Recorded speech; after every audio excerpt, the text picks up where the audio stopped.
दिल्ली ज़्यादा सेफ है, मुझे यूपी सेफ नहीं लगती। यूपी सेफ नहीं। बिल्कुल नहीं लगती, क्योंकि मैं खुद रह गई। 7 बजे के बाद का तो माहौल देखना हाँ। यूपी में 7 बजे के बाद तो वहाँ ऐसा हो जाता है कि जैसे जैसे यहाँ रात पे की कोई है ही 4 नहीं, बजे कोई है ही नहीं यहाँ पे, बिल्कुल शांत हो जाएगा। डरते हैं कि यहाँ पे गुंडे निकल जाते हैं, डकैती आ जाते हैं, सभी होते हैं। लेकिन उसके बाद ये है कि दिल्ली में तुम 12 रात के 1 बजे तक भी घूम लो, कोई परेशानी नहीं है। क्या नाम है आपका? जी मैं नाम नहीं बता सकती। ओके चलिए, क्या लगता है आतिशी जी दिल्ली वालों के लिए काम करेंगी?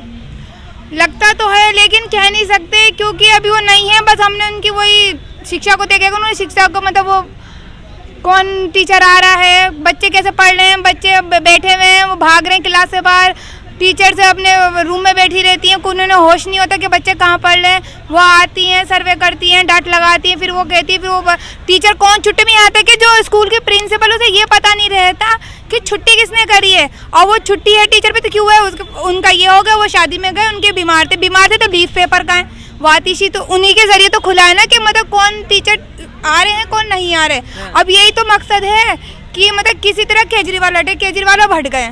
अब केजरीवाल के बाद आतिशी जाए, आतिशी भी वो उन्हीं के काम कर रही है उनकी तरह। लेकिन अब वो कैसे करेंगे वो उनका देखा जाएगा, एक दिन में किसी को जज नहीं किया जा सकता। क्या लगता है अरविंद केजरीवाल ने पिछले 10 सालों के अंदर दिल्ली वालों के लिए कुछ काम किया है? जी अगर कराए दिल्ली वालों के काम, या तो कांग्रेस सरकार थी, कांग्रेस के बाद अगर आई तो केजरीवाल के, इसके इन 2 सरकार के अलावा किसी सरकार ने काम नहीं करा है। क्योंकि मैं छोटी सी हूँ, मैं 2.5 महीने की जब यहाँ पर पैदाइशी मेरे यहाँ के, उसके बाद से मेरे यहाँ पे मैंने देखा नहीं कि किसी ने काम करा है। अरविंद केजरीवाल ने आपको लगता है काम किया? जी काम किया उन्होंने। अरविंद केजरीवाल के राज में लड़कियां आज़ाद हो चुकी थी, है ना। मैंने खुद अपने मित्र मंडली में ये देखा है कि जो मित्र मंडली रातों को लड़कियां छेड़ती थी ना, मित्र मंडली वो डरने लगी थी लड़कियों को छेड़ने से, तमाम आवारा दोस्त, ठीक है। और जो सरकारी हॉस्पिटलों की व्यवस्था ठीक हो गई थी, है ना, रहन सहन ठीक है। और बिजली का बिल हो गया, तुम्हारे ये लेडीज़ों के बस का टिकट, ये क्या छोटी बात है? ठीक है। और अगर जैसे बड़े हॉस्पिटल में दिखा के आए, बिल्कुल ठीक है, और वहाँ पे जो टेस्ट अधूरे रह गए हैं, अब वो होते हैं हज़ारों रुपए के। तो वो टेस्ट की सुविधा मोहल्ला क्लिनिक में थी, नज़दीक में जाकर के अपने टेस्ट करा लो, काफ़ी पैसों की बचत होती थी और दूरी से भी बचता था इंसान, ठीक है। तो हम तो केजरीवाल को ही अच्छा बताएंगे। क्या लगता है केजरीवाल ने हेल्थ को अगर छोड़ दिया जाए तो इसके अलावा और दिल्ली वालों के लिए क्या क्या काम किए हैं? किसने? केजरीवाल जी ने।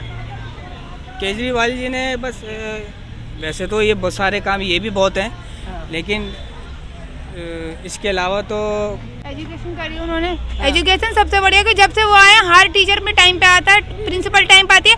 हमारे टाइम कोई गार्ड, कोई संभालने वाली स्कूल में नहीं थी। हम आते हैं, लड़कियां बंक करके बाहर भाग जाती थी।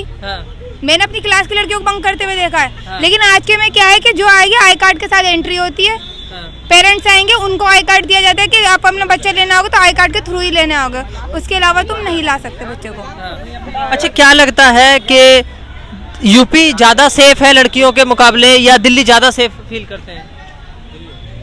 दिल्ली ज़्यादा सेफ है, मुझे यूपी सेफ नहीं लगती। यूपी सेफ नहीं। बिल्कुल नहीं लगती, क्योंकि मैं खुद रह गई। 7 बजे के बाद का तो माहौल देखना यूपी में 7 बजे के बाद तो वहाँ ऐसा हो जाता है कि जैसे यहाँ रात पे की कोई 4 है ही बजे नहीं, कोई है ही नहीं यहाँ पे, बिल्कुल शांत हो जाएगा। डरते हैं कि यहाँ पे गुंडे निकल जाते हैं, डकैती आ जाते हैं, सभी होते हैं। लेकिन उसके बाद ये है कि दिल्ली में तुम 12 रात के 1 बजे तक भी घूम लो, कोई परेशानी नहीं है। चलिए, बहुत बहुत धन्यवाद मैम आपका।